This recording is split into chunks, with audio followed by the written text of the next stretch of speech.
Breaking news Iran తీవ్ర ఆర్థిక సంక్షోభంలో కూరుకుపోతోంది. డాలర్ విలువతో పోలిస్తే భారీగా పతనమవుతోంది ఇరాన్ కరెన్సీ. $1కు 12 లక్షల రియాల్స్ పలుకుతోంది.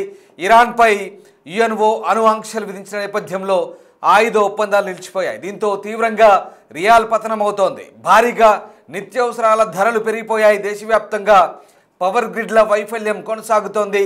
దీంతో రోజుల తరబడి జనాలు చీకట్లోనే మగ్గుతున్న పరిస్థితి. ఇటీవలి కాలంలో యుద్ధం కొనసాగిన వేళ ఇరాన్ అప్పటి నుంచి ఆర్థికంగా కుదేలవుతోంది. ఇక ఇజ్రాయెల్తో యుద్ధం తర్వాత ఇరాన్ పూర్తిస్థాయి బడ్జెట్ అంతా కూడా యుద్ధంలోనే ఖర్చు చేసినట్టుగా తెలుస్తోంది. దీంతో ఇరాన్లో ఒక్కసారిగా నిల్వలు పతనమైపోయాయి. క్రూడ్ ఆయిల్ ఉన్నప్పటికీ కూడా ఇరాన్లో ఆర్థిక పతనం, ఆర్థిక మందగమనం కొనసాగుతున్న పరిస్థితి కనబడుతూ ఉంది.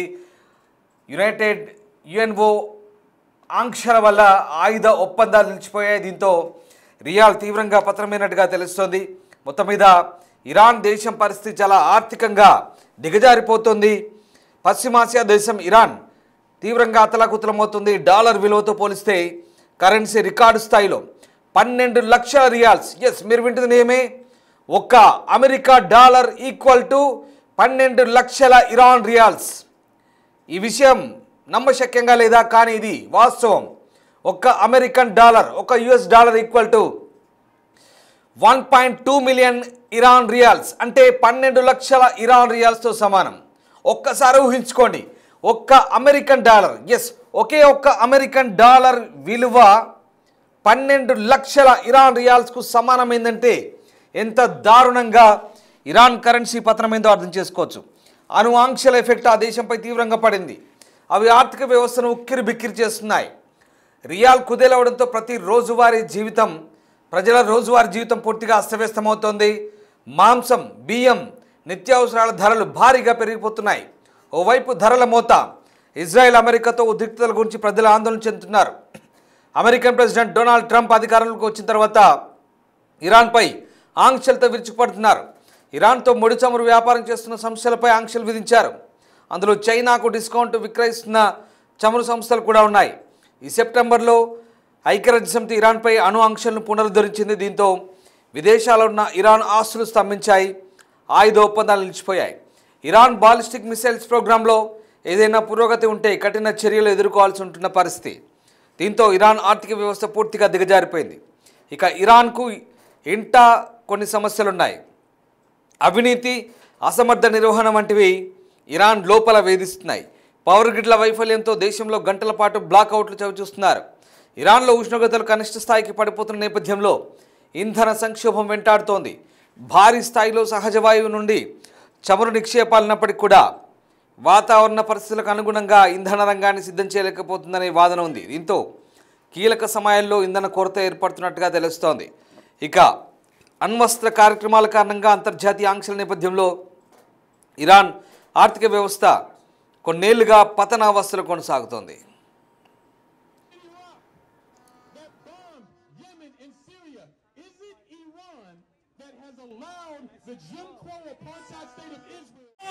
That try to convince you we want justice, you say, hey? No right to tell anyone else in the world what nuclear safety is or is not. Iranian people wanted to control the oil in their own country. Billionaires have half the wealth in this country. Politics. So let me ask you,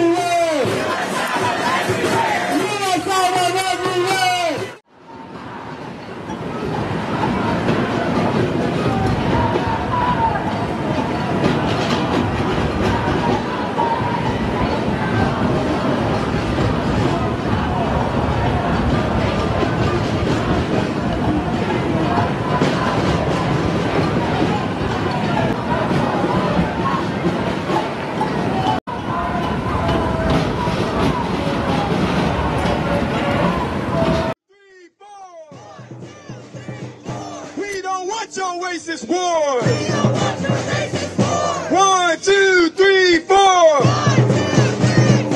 We don't want your racist war. 5, 6, 7, 8. Iran is a sovereign state.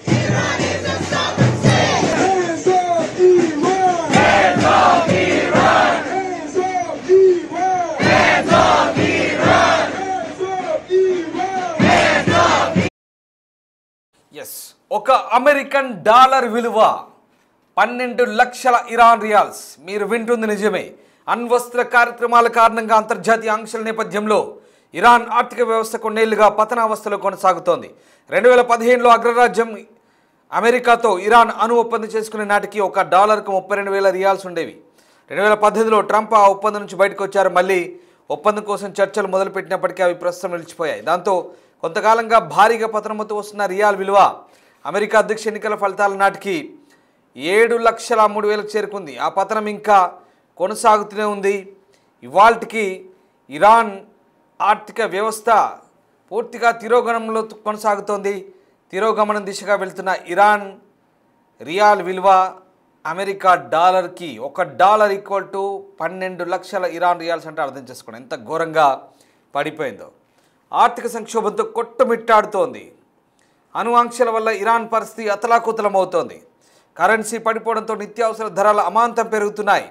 ఓవైపు ధరలు పెరగడం, మరోవైపు Israel America ఆంక్షలు ఉద్రిక్తల నేపథ్యంలో అక్కడి ప్రజలు తీవ్ర ఆందోళన చెందుతున్న పరిస్థితి కనబడుతోంది. ఇక ముడి చమురు నిల్వలు ఉన్నప్పటికీ కూడా వాటిని సరైన రీతిలో వినియోగించుకోకపోవడంతో ఇరాన్కు కష్టాలు తప్పట్లేదు.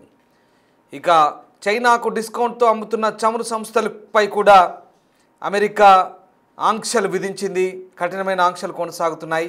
దీంతో ప్రస్తుతం ఇక అటు ఐక్యరాజ్య సమితి కూడా ఇరాన్పై అణు ఆంక్షలను పునరుద్ధరించింది. దీని ప్రభావంతో ఇరాన్ ఆస్తులు విదేశాల్లో కూడా స్తంభించిపోయాయి. ఆయుధ ఒప్పందాలు ఎక్కడెక్కడ అయిపోయాయి. అంతేకాదు ఇరాన్ బాలిస్టిక్ మిసైల్స్ ప్రోగ్రాంలో ఏదైనా పురోగతి ఉంటే కఠిన చర్యలు ఎదుర్కోవాల్సిన పరిస్థితి కనబడుతోంది. మరోవైపు ఇరాన్లో అవినీతి ఇవన్నీ వెరసి ప్రస్తుతానికి ఇరాన్లో చాలా దారుణమైన పరిస్థితులు అయితే కొనసాగుతున్న సిచ్యువేషన్ అయితే మనకు కనబడుతూ ఉంది. ఇరాన్ పరిస్థితి చాలా దారుణంగా కనబడుతున్న ముందు కూడా దారుణంగా మారే అవకాశం కనిపిస్తుంది. మొత్తం మీద ఇరాన్లో ఆర్థిక సంక్షోభం తీవ్రమవుతున్న వేళ అక్కడి ప్రజలు చాలా ఇబ్బంది పడుతున్నారు. నిత్యావసరాలకి ఇబ్బంది పడుతున్నారు. బియ్యం కూడా చాలా ఖరీదైపోయాయి. అలాగే ఎక్కువగా మాంసం తింటారు, అది ఖరీదైపోయింది. నిత్యావసరాలు చాలా ఖరీదైపోయాయి. చాలా చలి తీవ్రత పెరుగుతుంది. ఎందుకంటే ఇరాన్లో చలి ఎక్కువగా ఉంటుంది. ఈ చలి తీవ్రత పెరుగుతున్న కొద్దీ కరెంటు వాడకం కూడా ఎక్కువ ఉంటుంది. కానీ పవర్ గ్రిడ్లన్నీ పూర్తిగా స్తంభించిపోయి బ్లాక్అవుట్లు పెడుతున్నాయి. బ్లాక్అవుట్ అంటే పూర్తిగా కరెంట్ నిలిపివేయడం. అవన్నీ పెరిగిపోతున్న పరిస్థితి. దీంతో ప్రజలు చాలా ఇబ్బంది పడుతున్నారు. గుర్తుపెట్టుకోండి ఒకసారి, చాలా దారుణంగా ఉంది. ఎందుకంటే అణ్వస్త్రాలు తయారు చేయకండి బాబు అంటూ చాలా క్లియర్గా ఐక్యరాజ్య సమితి చెప్పింది, అమెరికా చెప్తోంది. అయినా వినట్లేదు. ఇక ఏకంగా ఇజ్రాయెల్ ఇలా అయితే కాదు అని చెప్పేసి వాళ్ళపై యుద్ధానికి కూడా దిగింది. ఇరాన్పై దాడులు చేసింది. ఇరాన్ ప్రతిదాడులు చేసింది. తర్వాత అమెరికా సహాయంతో B2 బాంబర్తో మళ్ళీ ఆ న్యూక్లియర్ కాంప్లెక్స్ని కూడా పూర్తిగా డిస్ట్రాయ్ చేశామని అమెరికా చెప్పుకుంది. అయినప్పటికీ కూడా ఎక్కడ ఇరాన్ కాంప్రమైజ్ కావట్లేదు. ఇక ఈ ఆంక్షల నేపథ్యంలో పూర్తిగా ఎక్కడికక్కడ పరిస్థితులు దిగజారుతున్నాయి. చమురు నిల్వలు ఉన్నప్పటికీ కూడా వాటి అమ్మడానికి వాళ్ళ దగ్గర కొనే వాళ్ళు ఎవరైతే ఉంటారో వాళ్ళపైన అమెరికా ఆంక్షలు విధిస్తోంది. దీంతో వెనకాడుతున్నారు అందరూ. నలువైపులా ఒత్తిడి, నిర్బంధం పెరుగుతోంది. దీంతో ఇరాన్ పరిస్థితి చాలా దారుణంగా తయారవుతోంది. చాలా దారుణం. ఒకప్పటి ఇరాన్ వేరు. ఒకప్పటి ఇరాన్ 1970 దశకాల్లో ఇరాన్ చాలా లగ్జరియస్గా విలాసవంతంగా ఉండేదని చెప్తారు. యూరోపియన్ దేశంలాగా ఉండేదని చెప్తున్నారు. ఎప్పుడైతే ఇస్లామిక్ రిపబ్లిక్ ఆఫ్ ఇరాన్ ఇమామ్ ఖోమెనీ నేతృత్వంలో ఒక రెవల్యూషన్ వచ్చి ఆ రెవల్యూషన్ తర్వాత ఇరాన్ ఏర్పడదో పూర్తిగా ఒక మతపరమైన దేశంగా, ఒక మత ఛాందసవాద పాలకులు అక్కడ తయారవడం వల్ల పూర్తిగా ఆంక్షలు, నిర్బంధాలు, రకరకాల అక్కడ ప్రజలు కూడా వ్యతిరేకించారు. సరే, వాళ్ళ సిద్ధాంతాలు, నిబంధనలు ఉన్నాయనుకోండి, పరిపాలించుకోవడం మట్టుకు బాగానే ఉంటుంది. కానీ అక్కడ కొన్ని నిబంధనలు ఇతరులకు ఇబ్బందికరంగా మారాయి, కొన్ని దేశాలకు ఇబ్బందికరంగా మారాయి. మరీ ముఖ్యంగా తీవ్రవాదులకు సహాయ సహకారాలు అందించడం, హెజ్బుల్లా లాంటి తీవ్రవాదులకు, హమాస్ లాంటి తీవ్రవాదులకు సహాయ సహకారాలు అందిస్తూ వాళ్ళకి ఫండింగ్ చేస్తూ పూర్తిగా ఇజ్రాయెల్పై, యూత్ దేశమైన ఇజ్రాయెల్పై ఇక్కడ మతపరమైన, కేవలం మతపరమైన విధానాలే. ఇరాన్ ఇస్లామిక్ పాలకులకు యూదులు అంటే పడదు, ఇజ్రాయెల్ యూదులు అంటే పడదు. ఇజ్రాయెల్ యూదులపై అనవసరమైన దాడి, అనవసరంగా కెలుక్కొని ఇజ్రాయెల్తో, ఇదంతా కేవలం ఒక మతపరమైన కారణమే. సో ఇస్లామిక్ రెవల్యూషన్ ఎప్పుడైతే ఏర్పడిందో అప్పటి నుంచి మిగతా దేశాలపై కోపం పెంచుకున్నారు అనవసరంగా. దాంతో ఈ పతనావస్థ. సో దాంతో ఇజ్రాయెల్ ఊరుకుంటుందా? హమాస్కు హిజ్బుల్లాకు మద్దతు తెలిపి వాళ్ళపై ఉసిగొల్పితే ఇజ్రాయెల్ ఊరుకుంటుందా? చూస్తూ ఊరుకోదు.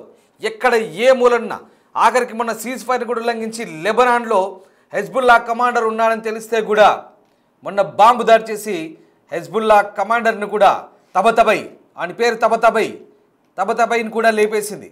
అంత దారుణంగా ఉంటుంది ఇజ్రాయెల్తో పెట్టుకుంటే ఎంత దారుణంగా ఉంటుందో మొన్నే నిరూపించింది.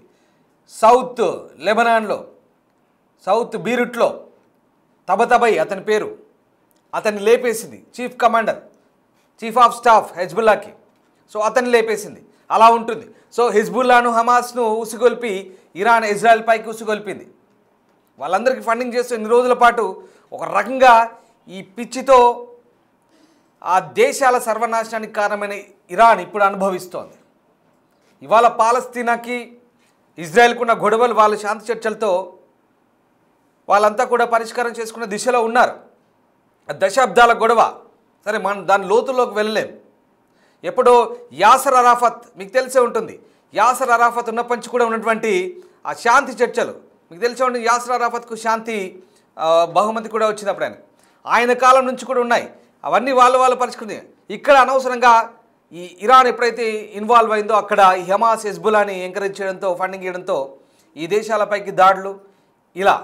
అందుకే చెడపక్కరా చెడేవంటారు కదా, అది పరిస్థితి. ఇప్పుడు ఇరాన్ పరిస్థితి దారుణంగా ఉందంటే చాలా దారుణంగా అయిపోయింది. పశ్చిమ దేశాల ఆంక్షలతో, ఐక్యరాజ్య సమితి ఆంక్షలతో ఇరాన్ పరిస్థితి ఇలా తయారవుతుంది. అంతేకాదు మన పొరుగు దేశమైన పాకిస్తాన్ కూడా ఇస్లామిక్ బ్రదర్హుడ్ పేరుతో ఇరాన్ సహకరిస్తోంది పాకిస్తాన్కు, భారత్కు పై వ్యతిరేకంగా. ఇదిగో ఇలా ఉంటుంది పరిస్థితి. సరే, ఇక్కడ మన ప్రస్తావన ఎందుకు వచ్చిందంటే మన శత్రువు పాకిస్తాన్ కూడా ఇరాన్ సహకారం అందిస్తోంది. మనము ఎన్నో దశాబ్దాల కాలంగా ఉన్నటువంటి స్నేహ సంబంధాన్ని, స్నేహాస్తాన్ని చాచిన సాంస్కృతిక లేదా ప్రాచీన వారసత్వ ఏదైతే సంబంధాలను మనం ఇంకా కంటిన్యూ చేస్తున్నామో, కానీ ఇక్కడ ఈ దేశాలు వాటికి నచ్చట్లేదు. మనము ఆ ప్రాంతాల్లో వంటి ఏదైనా ఆపత్తులు, విపత్తులు ఎదురైనా కూడా మనం సహకరిస్తాం. కానీ వాళ్ళు అలా కాదు. అవన్నీ మర్చిపోయి తుర్కీ కావచ్చు, ఇరాన్ కావచ్చు, ఇవన్నీ కూడా ఇలా కొన్ని దేశాలకు సహకరిస్తున్న పరిస్థితి. సరే, మన సంగతి పక్కన పెడదాం. సందర్భం వచ్చింది కాబట్టి చెప్తున్నాం, మన సంగతి పక్కన పెడదాం. కానీ మిగతా దేశాలతో గోక్కుంటే ఇలాగే ఉంటుందనేది ఇప్పుడు ఇరాన్కి అర్థమవుతుంది. కొంతమందికి ఛాందసవాళ్ళకి ఇది నచ్చొచ్చు, నచ్చకపోవచ్చు. కానీ సరే, స్వయం పాలన ఇరాన్ వాళ్ళు చేసుకుంటున్నారు, అంతవరకు బాగానే ఉంది. కానీ అక్కడ వాళ్ళు తీసుకుంటున్న నిర్ణయాలు ఏదైతే పూర్తిగా నియంతృత్వం, అక్కడ హిజాబ్కు వ్యతిరేకంగా కూడా ఆ పాలకునికి వ్యతిరేకంగా చాలామంది ఉద్యమాలు కూడా చేసిన పరిస్థితి. అంత దారుణమైన సిచ్యువేషన్ ప్రస్తుతం ఇరాన్లో కొనసాగుతున్న వేళ సరే, అవన్నీ మతపరమైన విధానాలు, నిరసనలు, ఆందోళన పక్కన పెడదాం. ఇరాన్ అడ్మినిస్ట్రేషన్కి వచ్చేసరికి అవినీతి పెరిగిపోయింది. పూర్తిగా అవినీతి ఇరాన్లో.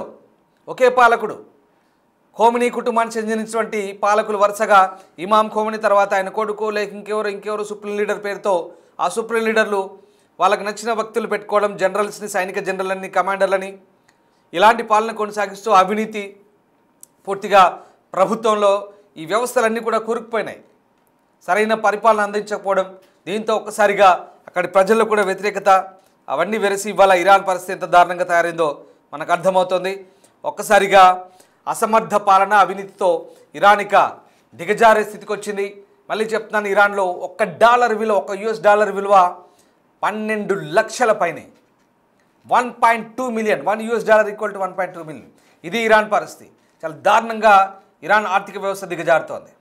చూడాలి ముందు ఇరాన్ దీన్ని ఎలా అధిగమించబోతోంది, ఇరాన్ ప్రజల ఇబ్బందులను అక్కడి పాలకులు ఎలా తీర్చబోతారు, ఈ ఇబ్బందులను ఎలా అధిగమిస్తారనేది మాత్రం ముందు వేచి చూడాల్సింది. లేదంటే మరొక వెనిజులా మాదిరిగా ఇరాన్ తయారైన ఆశ్చర్యపోవాల్సిన అవసరం లేదు.